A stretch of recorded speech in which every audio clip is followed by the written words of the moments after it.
नमस्कार मित्रांनो, मी विशाल. आजच्या व्हिडिओमध्ये आपण पाहू की सोलर पंप योजना अप्लाय कसा करायचा. शेतकऱ्यांसाठी योजना आहे. तर चला व्हिडिओला सुरुवात करूया. व्हिडिओवर जर नवीन असेल तर प्लीज लाईक अँड सबस्क्राईब करा. चला तर व्हिडिओला सुरुवात करूया.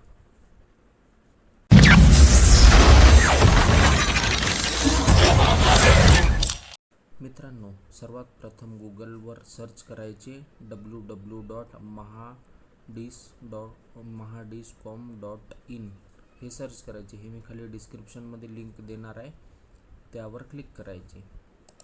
क्लिक केल्यानंतर अशा प्रकारचे पेज ओपन होते. इथं सगळ्यात पहिल्यांदा वर येते भाषा, इंग्लिश आणि मराठी. तर आपल्याला ज्या भाषेत सोपे जाईल त्या भाषेला क्लिक करायचे, जे आपल्याला सोपे जाईल ते. आता इथे आहे योजनेची माहिती. याच्यात योजनेची पूर्ण माहिती आहे. 5% अनुसूचित जाती जमातींच्या शेतकऱ्यांसाठी लाभार्थी हिस्सा 5% भरायचे आहे पैसे. त्याच्यानंतर हे आपल्याला हे होते पारंपरिक शासन निर्णय, परिपत्रके शासन निर्णय. इथे वेगवेगळं सगळं दिलेलं आहे. योजनेची माहिती, परिपत्रके शासन निर्णय, त्याच्यानंतर पुरवठादार यादी, त्याच्यानंतर AIB, तक्रार निवारण. आता आपण फॉर्मला सुरुवात करूया. तर आपल्याला सगळ्यात पहिल्यांदा इथं घ्यायचे लाभार्थी सुविधा. लाभार्थी सुविधाला क्लिक केल्यानंतर इथे 3 ऑप्शन येतात. अर्ज करा, अर्जाची सद्यस्थिती आणि देयकाची रक्कम भरणा करा. तर अर्ज करायला क्लिक करायचे. अर्ज करायला क्लिक केल्यानंतर अशा प्रकारचे आपल्यासमोर फॉर्म येते. तर इथे विचारलेलं आहे, चला तर सुरुवात करूया. Is lift learning system. इथं पण आपल्याला ऑप्शन येते मराठी आणि इंग्लिशमध्ये. तर आपल्याला जे सोपे होईल त्याला क्लिक करायचे. आता हे पूर्ण मराठीमध्ये आलेलं आहे. उपसा सिंचन प्रणाली आहे, होय नाही. म्हणजेच अर्जदाराचे वैयक्तिक आणि जमिनीचे तपशील विचारत आहे. उपसा सिंचन प्रणाली आहे, होय नाही. तर यस असेल तर यस, नो असेल तर नो. त्याच्यानंतर योजनेचे नाव. योजनेचे नाव इथे ॲटोमॅटिक इथे मागेल त्याला सौर ऊर्जा पंप. त्याच्यानंतर जिल्हा विचारते, कुठे आहे, शेती कुठे आहे. त्याच्यानंतर तालुका विचारते, तालुका टाकून घ्यायचा. त्याच्यानंतर आपले गाव सिलेक्ट करायचे. त्याच्यानंतर मुख्य सर्वेक्षण क्रमांक, मुख्य गट क्रमांक इथे टाकून घ्यायचा. तर टाकल्यानंतर जमीन मालकाचे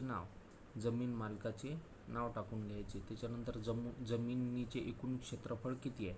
त्याच्यानंतर इथे टाकायचे अर्जदाराचे नाव. तर जोही कोणी अर्ज करत असेल त्याचा नाव टाकायचं. त्याच्यानंतर अर्जदाराच्या वडिलांचे किंवा पतीचे नाव तर ते टाकून घ्यायचे. त्याच्यानंतर अर्जदाराचे आडनाव टाकून घ्यायचे. त्याच्यानंतर इथे जेंडर विचारलेलं आहे, तर मेल फिमेल टाकून घ्यायचे. त्याच्यानंतर जात वर्गवारी म्हणजेच इथं कास्ट विचारलेली आहे, SC ST OBC आणि जनरल. जे असेल ते टाकून घ्यायचे. त्याच्यानंतर आपला ईमेल ID टाकून घ्यायचा, शेतकऱ्याचा ईमेल ID टाकून घ्यायचा. त्याच्यानंतर इथं काय विचारलेलं आहे, अर्जदाराचा रहिवासी पत्ता व ठिकाण म्हणजेच घर क्रमांक त्याचा. त्याच्यानंतर रस्ता किंवा त्याचे घर कुठे आहे तर त्याची खूण किंवा जे काय असेल ते टाकून घ्यायचं. त्याच्यानंतर अर्जदाराचा जिल्हा टाकून घ्यायचा. त्याच्यानंतर तालुका टाकून घ्यायचा. त्याच्यानंतर गाव सिलेक्ट करून घ्यायचं.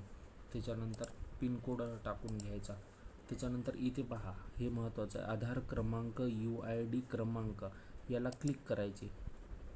याला क्लिक केल्यानंतर हे टर्म्स अँड कंडिशनला याला ॲक्सेप्ट करायचे. इथे आपला मोबाईल नंबर टाकायचा.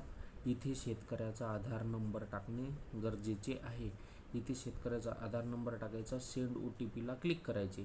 सेंड OTPला क्लिक केल्यानंतर तुम्हाला OTP येईल, तो OTP टाकायचा आणि व्हेरीफाय OTPला क्लिक करायचे. त्याच्यानंतर ते व्हेरीफाय होईल. त्याच्यानंतर इथे परमनंट अकाउंट नंबर म्हणजेच इथे पॅन नंबर विचारलेला आहे, तर पॅन नंबर टाकायचा.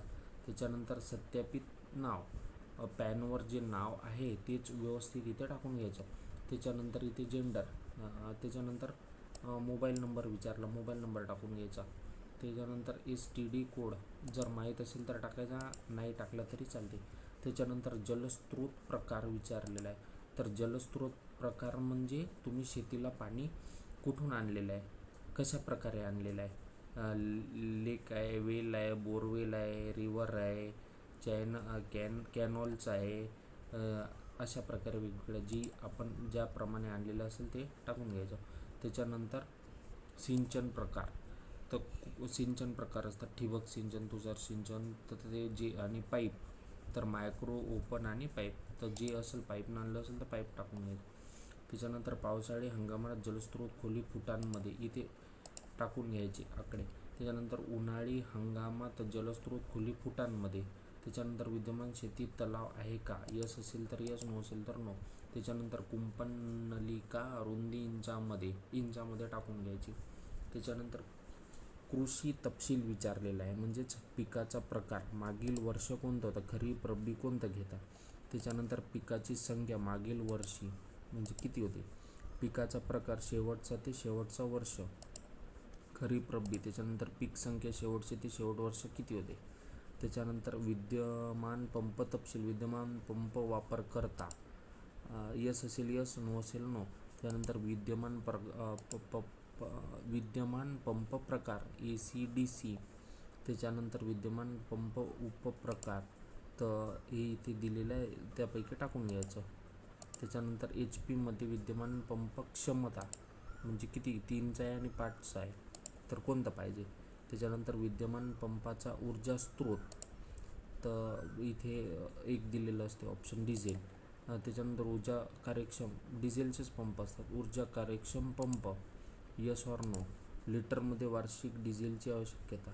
त्याच्यानंतर हे भरल्यानंतर आवश्यक पंप तपशील, आवश्यक पंप प्रकार DC सिलेक्ट करून घ्यायचा. आवश्यक पंप उपप्रकार, याच्यात आहे सबमर्सिबल आणि सरफेस, 2 ऑप्शन येतात.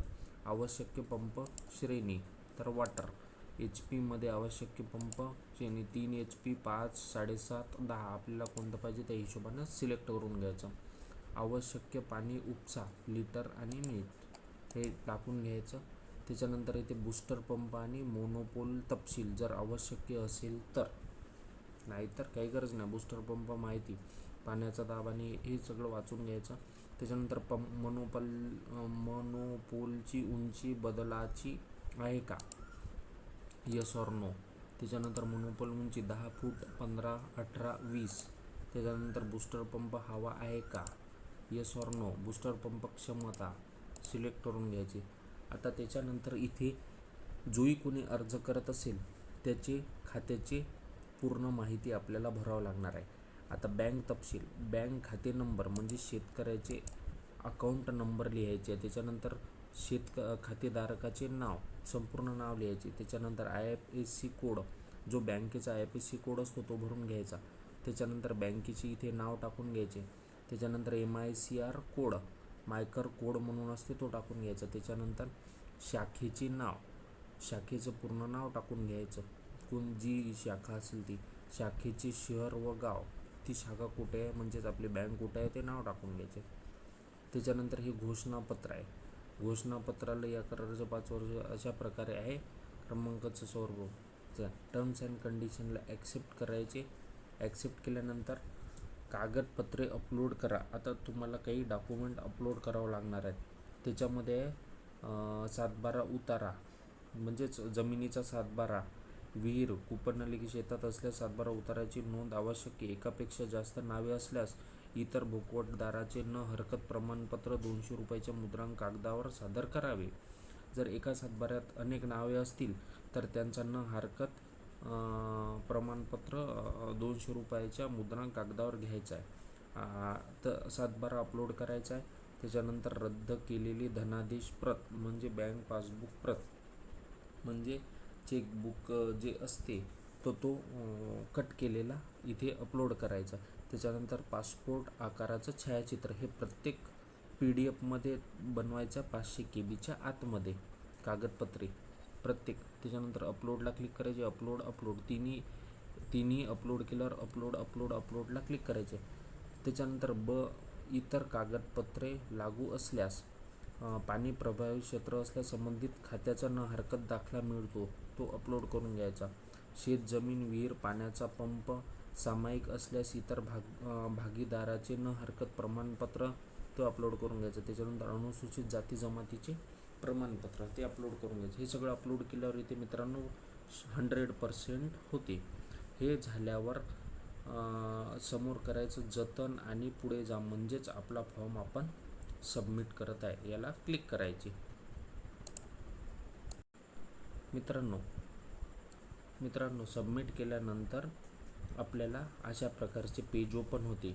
आपण सगळे डिटेल्स वाचून सबमिट करायचे. त्याच्यानंतर आपला फॉर्म सबमिट होतो. त्याच्यानंतर आपल्याला अशा प्रकारचे पेज ओपन होते. लाभार्थी क्रमांक येतो, लाभार्थ्याचे नाव येते, पूर्ण भ्रमणध्वनी क्रमांक येतो आणि अर्ज दिनांक येतो.